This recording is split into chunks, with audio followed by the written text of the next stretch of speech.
이 섬에서 가장 높은 사람 보글리오라 하는 이가 그 근처에 토지가 있는지라 그가 우리를 영접하여 사흘이나 친절히 머물게 하더니 보글리오의 뜻이 10명과 이집에 걸려 누워있거늘 바울이 들어가서 기도하고 그에게 안수하려 하나를 향해 이러므로 섬 가운데 다른 병든 사람들이 와서 고침을 받고 그 안내로 우리를 대접하고 떠날 때에 우리 쓸 것을 내 실었더라. 아멘. 지도를 먼저 보겠습니다. 우리 계속 사도행전을 강의하다가 드디어 마지막 장 28장에 입성했습니다. 수고하셨습니다. 제가 수고한 거죠.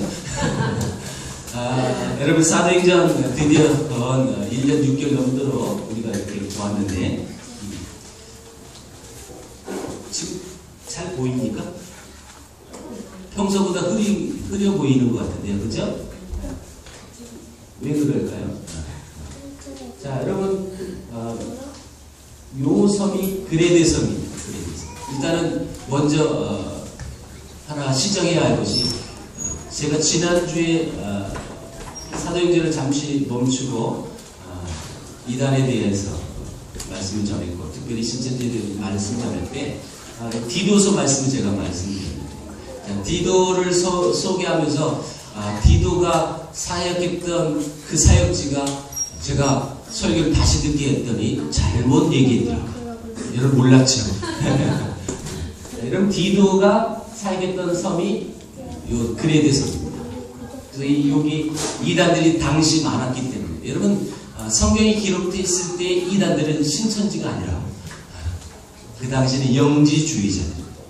그래서 그 이단들을 경계하라는 메시지를 이 그레데 섬에 사역하고 목회했던 디도라는 제자에게 바울이 했던 말씀입니다. 자, 여러분 이 그레데 섬 미량에 처음에 왔었죠. 이 배가 이게 지금 로마로 가는 여정입니다. 미양에 왔을 때 이 섬은 그렇게 큰 섬이 아니기 때문에 요 서쪽에 있는 요 섬, 이 섬으로 베닉스로 가자. 거기서 겨울을 낳자. 거기서 겨울을 낳고 그 다음에 이제 안전할 때 다시 배를 타고 로마로 가자. 이렇게 결론 내렸을 때 바울은 반대했어요. 그러지 말자. 지금 위험한 시기니 그냥 미양이 부족할지라도 이곳에 있는 것이 훨씬 안전하다.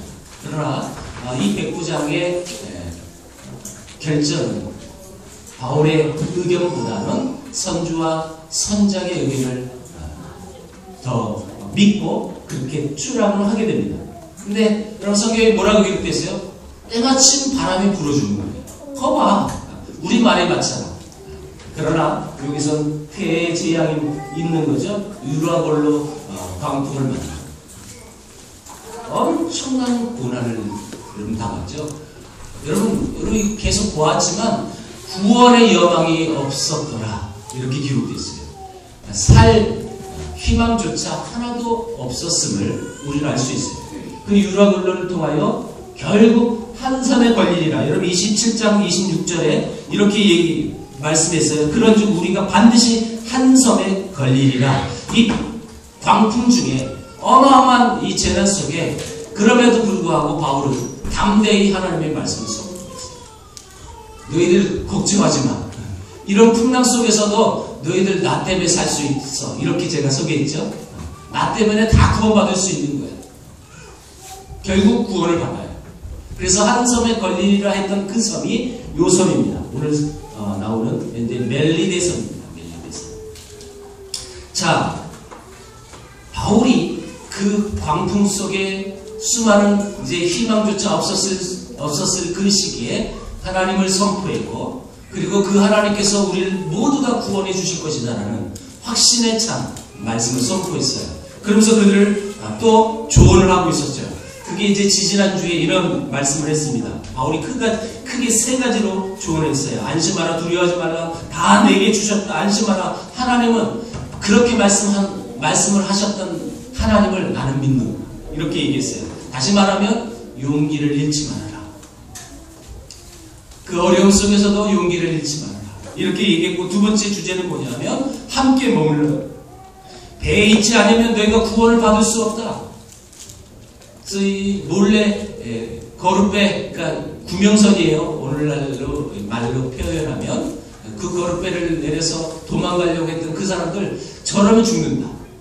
그 얘기를 들었던 군인들은 정말 그 거룻줄을 끊어버려요. 바울의 말을 믿었다는 거예요. 세 번째, 음식을 먹어라. 너희들 머리카락 하나도 잃을 자가 없으리라 얘기하면서 음식을 먹어라. 걱정하지 말고 음식 먹어라. 그럼 다 버리는 거죠. 결국 이 멜리데 섬에 도착합니다. 자, 지금까지 바울은 미결수 신분이에요. 그래서 이 미결수 신분인 바울이 이 바다 상황을 얘기했음에도 불구하고 듣지 않아요. 다 무시를 당했지만 여러분, 결국 이 바울의 말을 다 믿어요. 그래서 거룻배의 줄을 끊는 이유는 바로 그거예요. 하나님을 믿노라 라고 했던 그 선포가 그 배 안에 있었던 바울 제외 275명이 이제 바울이 믿었던 하나님을 그들도 믿게 됩니다. 확신에 차죠. 자, 무시당했던 그 바울의 위상이 올라가게 됩니다. 철저한 미결수, 어떻게 보면 사회적으로 봤을 땐 철저히 소외받은 그런 한 사람일 수도 있었겠지만 그는 대단한 위상으로 올려지게 되었어요. 자, 우린 드디어 이 멜리데 섬에 도착하는데 이 멜리데라는 이 섬은 지금 현재 말타라고 부르는 섬이에요. 그대로 있죠. 그러면 지금 요게 지금 제가 여기서 보니까 안 보이는데 요게 이태리, 그죠? 이태리, 요 밑에 시칠리아, 요 섬 바로 밑에 여기가 멜리데예요. 이 멜리데라는 이름의 뜻이 뭐냐면 피난처라는 뜻입니다. 피난처. 자, 여러분, 이 멜리데의 섬 이름이 피난처라는 뜻을 갖고 있는데 정말 피난처가 된 거죠. 이 바울 일행, 구원의 여망이 없었던 이들에게 드디어 피난처인 한 섬 멜리데에 도착합니다. 오늘 본문은 그 본문입니다. 이 멜리데 섬에 도착했던 이 일행들이 또 하나의 사건을 맞이하는데, 자, 그럼 1절을 한번 보겠습니다. 1절. 우리가 구조된 후에 안증. 구조된. 그러면 지금 개역 개정판은 구조라고 기록됐고 개역 한글 그 이전판은 구원이라고 적혀 있습니다. 그러면 이 구원이라는 단어가 소저라는 단어인데 이 소저 이 원어가 헬라어 원어가 소저라는 말이 이 안에 포함되어 있어요. 자, 이 소저는 물리적인 구조예요. 물리적인 구원이에요. 이 단어만 쓰여졌을 때는 그런 뜻을 갖고 있어요. 구원, 구조. 그런데 이 말, 이 헬라어 원서를 보면 앞에 디아소저, 디아라는 말은 무엇을 통하여 라는 뜻입니다. 무엇을 통하여 구원을 받다. 이 말은 자, 지금 디아소저라는 말을 통하여 바울을 통하여 그들이 구원에 이르렀다 라고 지금 표현하고 있는 거예요.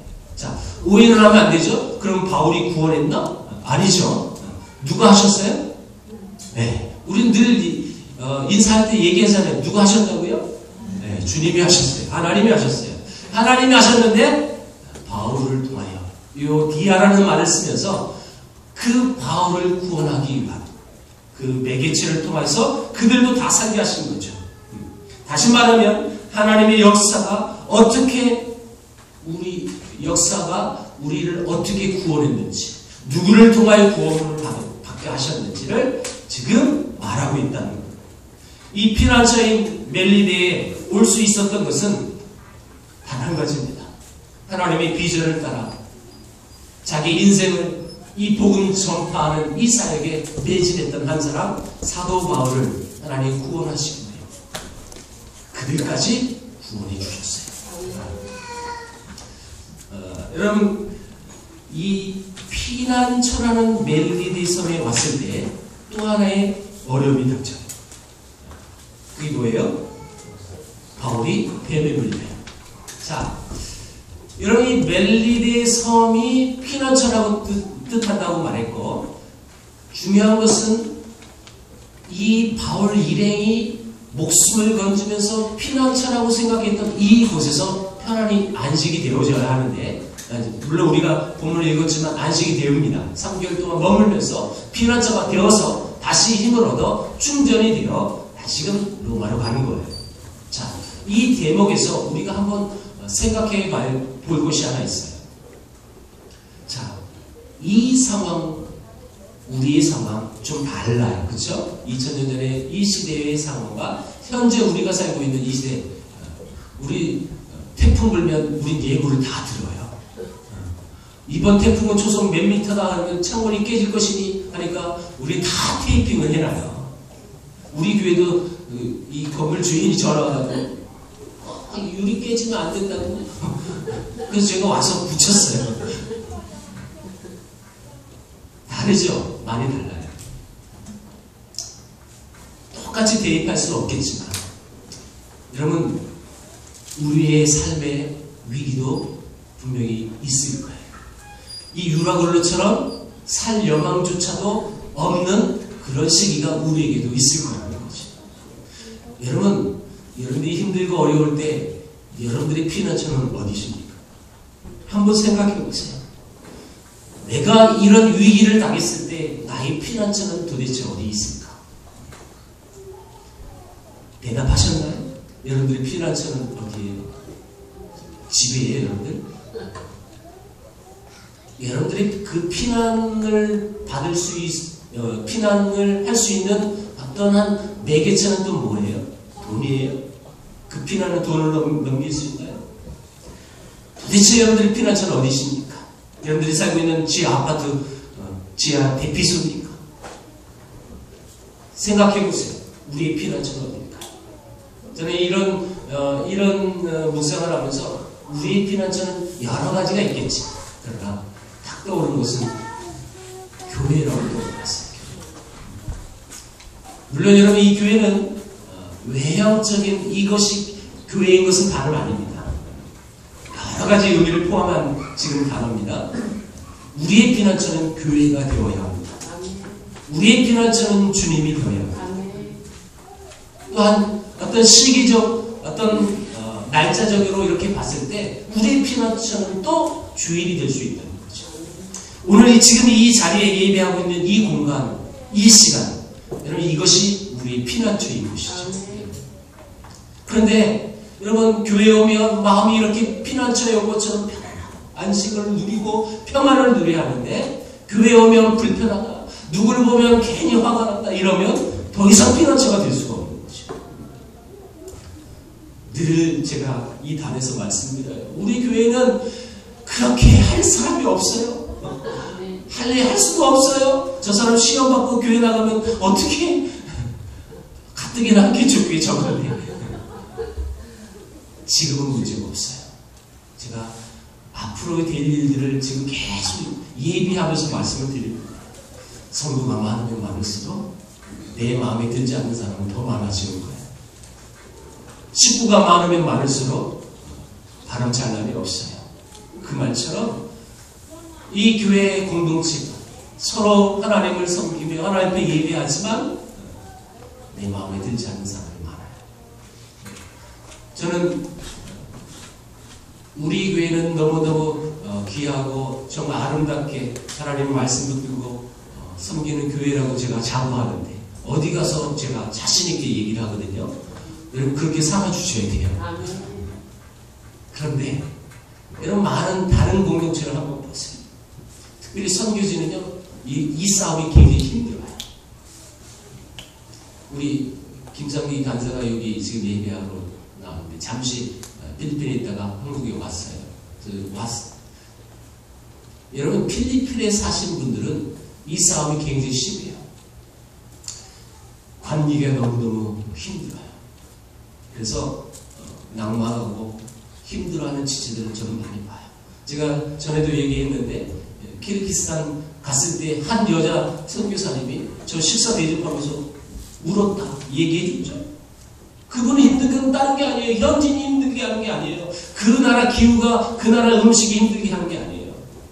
함께 하나님의 비전을 품고 이 땅에 와 동료 선교사가 그렇게 힘들다. 난 그것 때문에 너무 힘들어. 울 정도로. 믿는 크리스찬들의 피난처가 다 있는데, 특별히 우리 크리스찬들의 피난처는 교회입니다. 그런데 이 교회 안에서 이런 하나님의 평안을 누리며 마음껏 격려하고 위로하고 기쁨이 넘쳐나는 이곳이 더 이상 피난처가 되지 않으면 어디서 우리 크리스찬들이 어디서 피난처가 될 수 있어요? 어디 가서 위로를 받고 어디서 격려를 받을 수 있어요? 전혀 없어요. 세상 사람들은 술 마시고 노래방 가서 자기 스트레스 해소한다면서 그렇게 풀어나가요. 우리는 그렇게 할 수 없잖아요. 혹시 그런 분 계세요? 끊으세요. 거기서 위로받고 거기서 여러분 격려받지 마시고 교회 와서 주님 앞에 격려받으십시오. 이게 피난처입니다. 주님이 원하는 우리의 피난처. 이게 아름다운 교회 공동체라는 거예요. 여러분 이렇게 휴식되고 회복되고 충전이 되어져서 하나님의 비전 그렇게 바울도 가고 싶어했고 하나님이 뜻했던 로마로 가게 된다는 거예요. 이게 오늘 본문 속에서 나오는 거죠. 자, 여러분 2절 보세요. 비가 오고 날이 참에 비가 오고 날이 참에 여러분 지금 할 말이 그렇게 없어서 이런 말을 썼을까요? 아니에요. 이 말은 드디어 이제 겨울이 시작됐다라는 뜻이에요. 겨울이 시작됐으니 더 이상 항해할 수 없다. 이런 의미예요. 자, 이제 멜리디 섬에 어찌됐든 겨울을 낳고 그 다음에 로마로 들어가야 하는데 그때 원주민들이 우리에게 특별한 동정을 하여 불을 피워 우리를 다 영접하더라. 분명히 이제 널판지 붙들고 이렇게 해서 헤엄쳐서 섬에 왔으니까 다 물이 젖었을 거고 날씨는 추워가고 그러니까 이 원주민들이 불을 피워줬다는 거예요. 영접해줬다는 거죠. 특별히 원주민이라는 이 단어가 여러분 성경에는 바르바로이라고 적혀있어요. 바르바로이. 이게 여러분 로마서를 썼을 때 바울이 내가 헬라인이나 야만이나 지혜 있는 자나 어리석은 자에게 다 빚진 자다 라고 했을 때 야만인, 요 야만이라는 단어가 이 바르바로이예요. 요 단어가 지금 우리 영어로 바바리안스, 야만인이라는 뜻입니다. 자, 여러분 당시 여기는 이제 역사를 봤더니 그 옛날 이제 점령이 돼서 토속인들이 살았어요. 토인들이 살았어요. 당시에 로마 국경 안에 있는 사람들은 로마 사람이라고 불렀고 로마 국경 밖에 있는 사람들을 야만인이라고 불렀어요. 근데 이 얼마나 야만인이냐? 여러분 이 바로바로이란 원래 뜻은 무례한 자라는 뜻이에요. 정말 예도 모르고 아주 무식하고 그런 뜻을 쓰는 용어가 바로바로이, 바바리안스, 오늘날 이렇게 되는데 자 그러면 이 멜리디 섬에 도착한 이 섬에 살았던 그 사람들이 그렇게 야만인들이었느냐? 그렇지 않아요. 이게 오해하면 안 되는 거예요. 그 로마 국경 밖에 있는 정말 동유럽에 살았던 옛날에 살았던 그 야만인들처럼 무식하고 무리한 사람은 아니었어요. 오늘 본문을 보니까 그들은 이 난파되어져서 어렵게 이 섬에 온 사람들을 위하여 불을 피워주고요. 이 모습만 봐도 그렇지 않았다는 것을 우리가 볼 수 있고 자 그런데 이 불을 피웠는데 문제는 뭐냐? 나무를 이렇게 올리겠죠? 그러다가 나무에 숨어있던 뱀이 바울의 손을 문 사건이 벌어지죠. 자, 여러분 이 사건이 벌어졌을 때 이 원주민들이, 이 토인들이 어떻게 반응했는지 4절 한번 보겠습니다. 원주민들이 이 짐승이 그 손에 매달려 있음을 보고 서로 말하되 진실로 이 사람은 살인한 자다. 바다에서는 구조를 받았으나 공의가 그를 살지 못하게 함이로다 하더니 자, 이 토인들이 원주민들이 이 뱀에 물린 바울을 뭐라고 불렀어요? 살인한 자다. 네가 어떻게든지 바다에서 구조를 받았지만 너 정말 네가 죄 지은 사람이구나. 네가 살인한 사람이구나. 그러니까 네가 바다에서 건짐을 받았지만 넌 뱀에 물려 그 독소에 물려 죽을 거다. 여러분 독사라는 것을 이 토인들을 너무너무 잘 알고 있기 때문에 그 뱀에 물린 사람은 반드시 죽을 거라는 확신을 갖고 있었던 거죠. 그래 너는 죄가 있어. 자, 이게 뭐냐면 미신이에요. 그쵸? 토속신앙이에요. 무속신앙이에요. 이런 우리나라 문화도 그래요. 그거 봐. 네가 맨날 주인도 빼먹으니까 그렇게 아프지. 이런 말 하는 분 계시죠? 네. 교회들 중에 이런 분 많아요. 물론 하나님이 심판의 메시지로 간혹 그렇게 역사를 하십니다. 하나님 앞에 우리가 범죄할 때 분명히 하나님은 심판하시는 하나님이에요. 그러나 여러분 우리의 모든 삶 속에 내가 감기 걸렸어. 내가 그때 잘못했지. 꼭 이렇게 대입하면 문제가 돼요, 여러분. 절대 그렇지 않습니다. 우리가 피로하면요, 감기도 걸릴 수 있는 거예요. 우리가 아프면요, 아픈 부위가 있으면 그이가 탈이 날 수 있는 거예요. 꼭 이렇게 100% 대입하면 문제가 됩니다. 자, 이 토인들은 그런 마인드 속에서 거봐 너 살인한 죄가 있었지? 그러니까 너는 뱀에 물려 죽을 거야. 근데 여러분 바울이 어떻게 돼요? 죽어요? 아니에요. 한번 6절을 보겠습니다. 같이 읽어봅니다. 시작. 그들은 그가 붓든지 혹은 갑자기 쓰러져 죽을 줄로 기다렸다가 오래 기다려도 그에게 아무 이상이 없음을 보고 돌이켜 생각하여 말하되 그를 신이라 하더라. 자, 제가 오늘 서론에 지지난주에 말씀했던 그 내용을 일부러 얘기하는 거예요. 용기를 잃지 말아라. 함께 머물러 있으라. 음식을 먹으라. 그 위기 속에 뱃사람이 아닌 바울이 당당히 275명 앞에서 선포하는 거예요. 하나님이 우리 지켜준 거니까. 근데 그렇게 되었어요. 분명히 초라한 한 인간이었습니다. 미결수 신분이었습니다. 그런데 그가 위상이 달라졌어요. 정말 그가 얘기했던, 선포했던 그 말 그대로 이루어졌어요. 바울이 달려버려요. 그런데 이 상황이 지금 이 멜리데 섬에 왔을 때도 동일하게 벌어진다는 거예요. 그러봐 너 살인한 죄가 아주 끔찍한 죄가 있을 거야. 그런데 죽지 않아요. 그들의 가치관과 그들의 경험으로 그 사람은 반드시 죽어야 하는데 죽지 않아요. 그랬더니 바울을 뭐라고 불러요? 신이라 불러요. 너무 놀랍지 않습니까? 여러분 이런 비슷한 배경들이 사도행전에 계속 나왔어요. 바울이 복음 주는 거할 때 허미가 스스라고 제우스라고 부르는 거예요. 그러면 이렇게 신이라고 불렀어요. 그 정도예요. 어떻게 보면 참 불쌍하고 그리고 안타까운 인물입니다. 저번에 말씀드렸죠? 사도 바울은 그렇게 별로 이 외모적으로 안 생기신 분이라고 머리도 빠지고 그렇게 건강치 않고 노년의 한 선교사예요.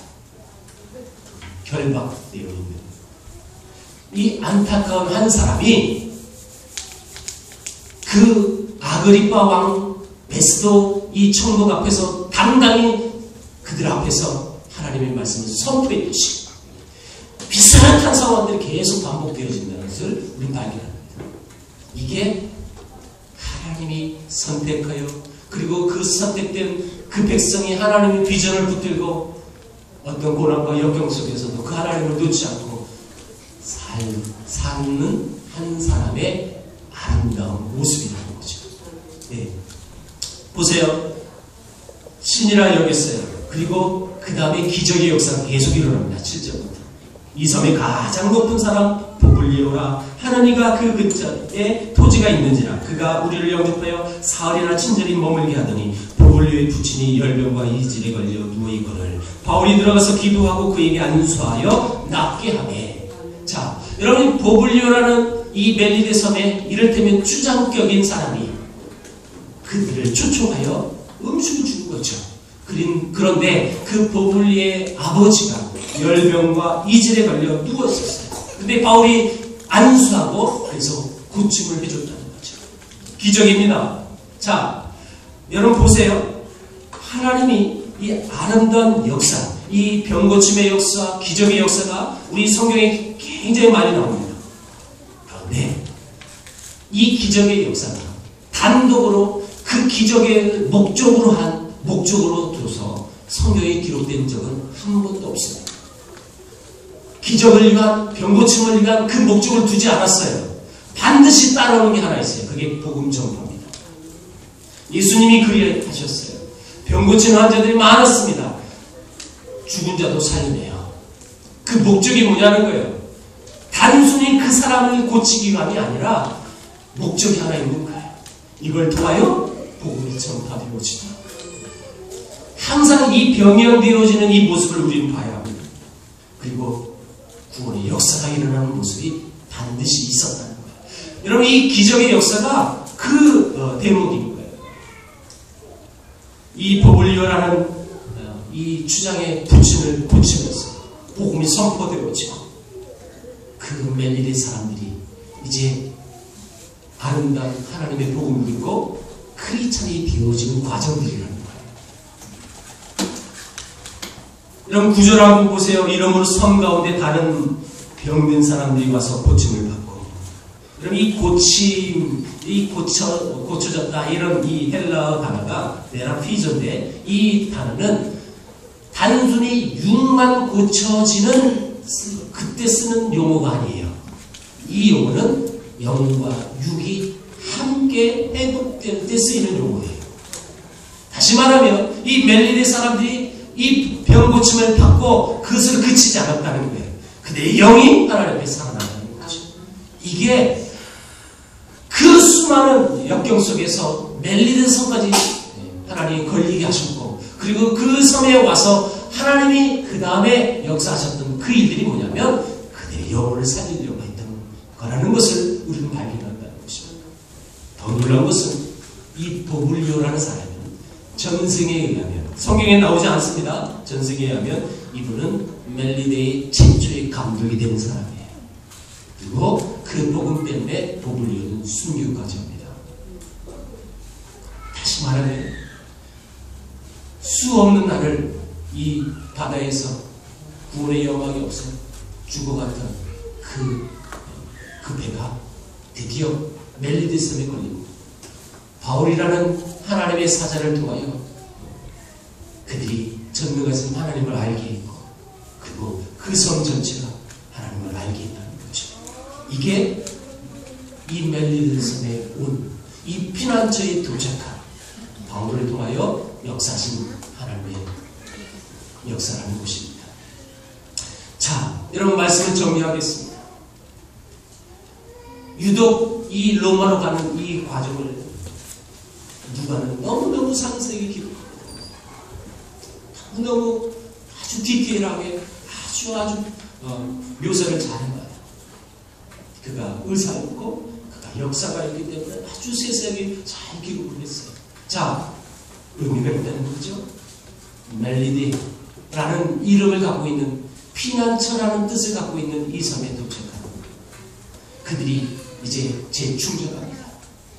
하나님으로부터 위로를 받고 격려를 받고 사람을 통하여 또 위로를 받고, 그들이 떠날 때 많은 쓸 것을 또 배치해주는 거예요. 재충전이 되어지는 거예요. 이게 피난처가 주는 역할이고, 저는 이 피난처라는 말을 떠오르면서 이런 생각을 해봤어요. 우리 교회가, 세계를 품은 우리가 정말 힘들고 또 삶에 지쳐 하나님을 포기하고 싶어하는 그 수많은 사람들이 그런 아름다운 피난처가 되기를 원합니다. 뿐만 아니라 이 교회의 구성원인 여러분 한 사람 한 사람들이 그래서 뿐만 아니라 삶의 여정 속에서 피난처의 역할을 해주는 사람이 되었으면 좋겠다 라는 마음을 가졌습니다. 그렇습니다. 우리가 피난처가 온전한 피난처가 될 수는 없지만 내 안에 계신 하나님 때문에 그 피난처의 역할을 해주는 거예요. 나를 통하여, 여러분들을 통하여 세상에 쓰러져 그리고 포기하고 어려워하는 그 모든 사람들이, 구원의 여망이 전혀 없었던 그런 사람들이 우리를 통하여 소망을 갖는 그런 축복의 통로가 되길 주의 이름으로 축복합니다. 우리 교회가 그렇게 사용되기를 축복합니다. 그러기 위해서는 한 가지 필요해요. 우리 또한 바울처럼 살아간다는 것입니다. 수 없는 고난과 역경 속에서 멜맞음 속에서도 끝까지 그는 하나님을 포기하지 않았습니다. 하나님을 붙들었습니다. 그가 고백했던 것처럼 나는 하나님을 믿노라. 그렇게 선포했던 것처럼 그의 삶이 그대로 살아갔습니다. 저는 이걸 복음이 실제가 되었다고 말하는 것입니다. 정말 그 복음이 그냥 지식으로 아는 것이 아니라 삶으로 이루어졌다는 것입니다. 이 복음이 실제가 되는 사람을 통하여 하나님은 분명히 이 피난처의 역할을 감당해 주실 것입니다. 저와 여러분이 이 아름다운 하나님의 사명을 붙들고 나가는 귀한 동료가 되길 주의 이름으로 축원합니다. 기도하겠습니다.